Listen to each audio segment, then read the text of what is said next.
It's the start of the month, and that means two things for Clashers: a new gold pass and a new season of Clan War Leagues. For clans like Redthorn, matchmaking is no problem and can easily bring up to 30 Town Hall 14s to war. But what if you don't have that many 14s and your roster is a mix of Town Hall 12s, 13s, and 14s?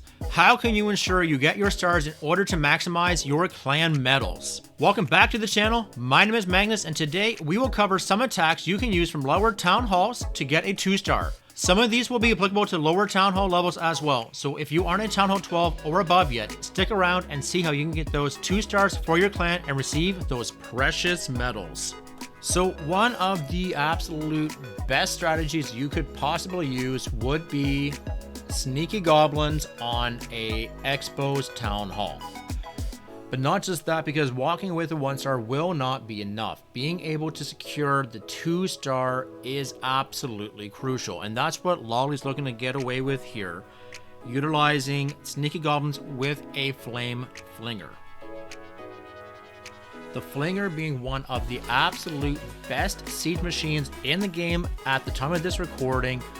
It will be able to clear out a majority of the defenses on the right hand side of this base. At the same time, Lolly is sending in sneaky goblins very cautiously here, looking for any form of traps or trick defenses that may get in the way here. So kicking this off, we already have a super wall breaker that didn't gain access to this compartment. That wall is quite low. So it is very important right now to make sure that we get the value we're looking for without activating that Eagle artillery.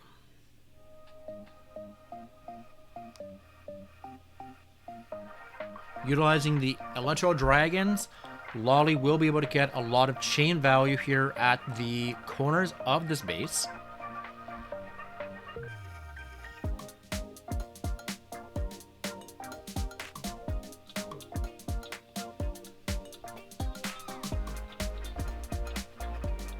One of the most valuable things to consider when doing a hit up like this is that you can't rush. You must be very deliberate in what you're deploying and when. So now we have our Sui coming down at the bottom portion of this base.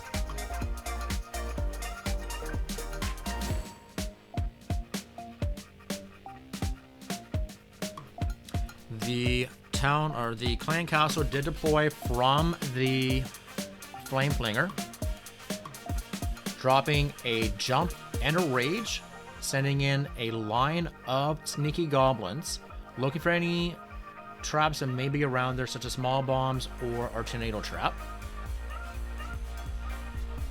And with relative ease here, Lolly did manage to pull away with a 2-star. Now, there's still a number of troops left in the pocket, and at this point it's just a matter of gaining extra percentage.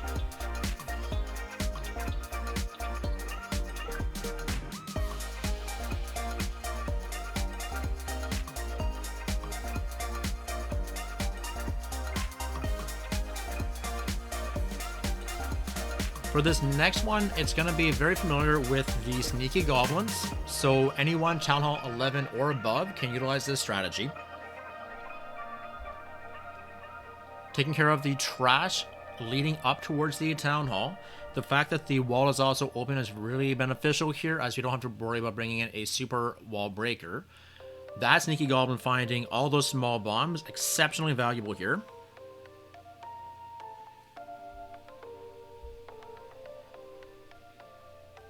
So now we've got the flame flinger yet again down at the corner of the base.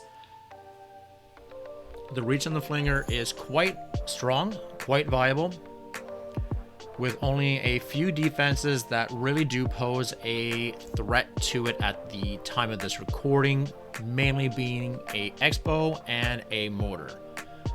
Skeleton traps can also be detrimental to the flame flinger, but if you do catch it in time, you can always kill that off with an archer, a wizard, a baby dragon.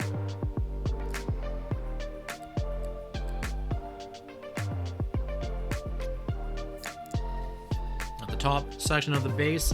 Lazarus is sending in the Sui, an early Warden Tome covering the main push here. Rage is being sprinkled through the core, allowing the King, Queen, and Warden to gain access to everything inside.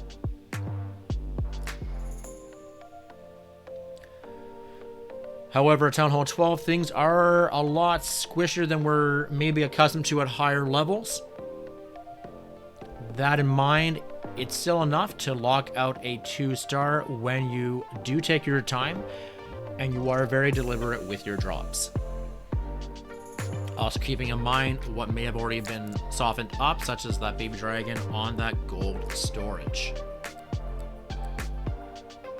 Perhaps one of the strongest compositions is the Lightning Baby Dragon, being brought to us by Fado. By deploying these lightnings on the air defenses, we do take out a lot of the defenses that would otherwise be very detrimental to the baby dragons. Once again, being deliberate with the drops, we look for free percentage. So that could be things that are maybe these cannons that are not within range of air defenses. Troll touches are what they may be. But also making sure that you follow up on structures as they fall down.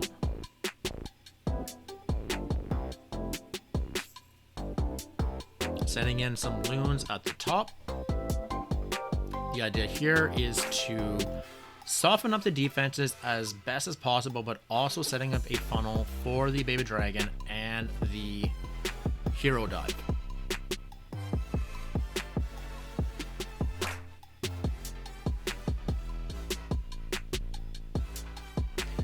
The Royal Champion being used here is a nice added touch at Town Hall 13, as she is able to go in and just clear out a few more defenses than you can get away with at Town Hall 11 or 12.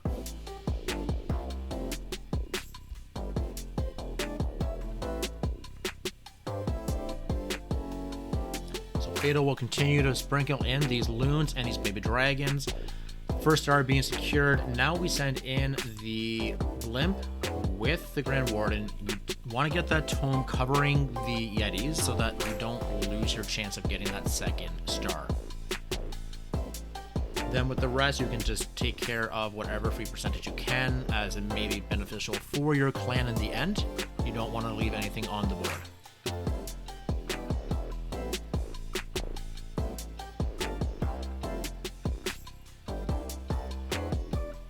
If you are a bit more of a confident attacker and you are confident with your queen charges, utilizing a queen charge hybrid or a queen charge Lalo can also be very nice here.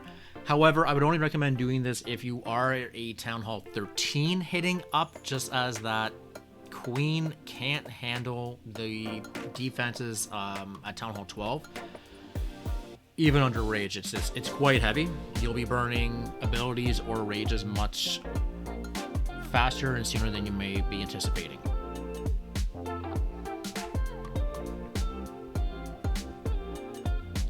So what UTB is looking to get away with here is getting access to the Town Hall, sending in those super wall breakers to gain access to the back end compartment. Early with that hybrid, our King and Siege Barracks were dropped at the 3 o'clock. That sets up the funnel. You want to send in the Hogs and Miners, and you want to be very generous with your heals. Queen did follow that pathing, does get the Town Hall, and is going to circle back to get the Clan Castle. Using the Grand Warden's Tome, trying to save as much of the hybrid as we can. Queen is going to continue to push her way in towards the core of the base, getting past that first wall. We do get that Expo down.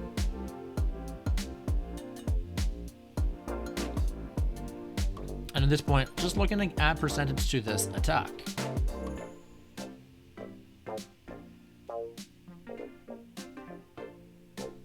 So Eagle finally is going to fall down here.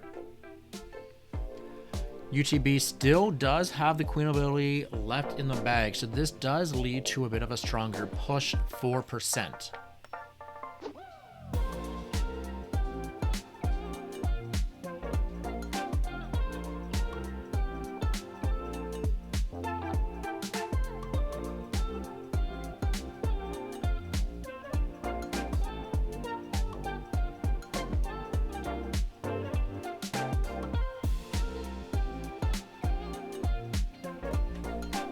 Utilizing the queen's ability, finds the giant bomb, will use the invisible spell to preserve the queen and most of the healers. Queen will take care of the air defense. No healers remaining at this time. And a few seconds left on the clock. UTB will wrap up an 80% hit up against the Town Hall 14. I hope you found something valuable from today's video, and that by implementing these strategies, this helps you get those clan medals. The matchmaking scheme in Clan War Leagues doesn't exist, so we must do what we can to make the best of what is otherwise a rough week when facing 1 or 2 Town Hall levels higher than yourself. If you found this video helpful, please share with your clanmates, drop a like, and follow if you haven't already. I appreciate you taking the time to hang out here today, and look forward to seeing you in the next video. Take care.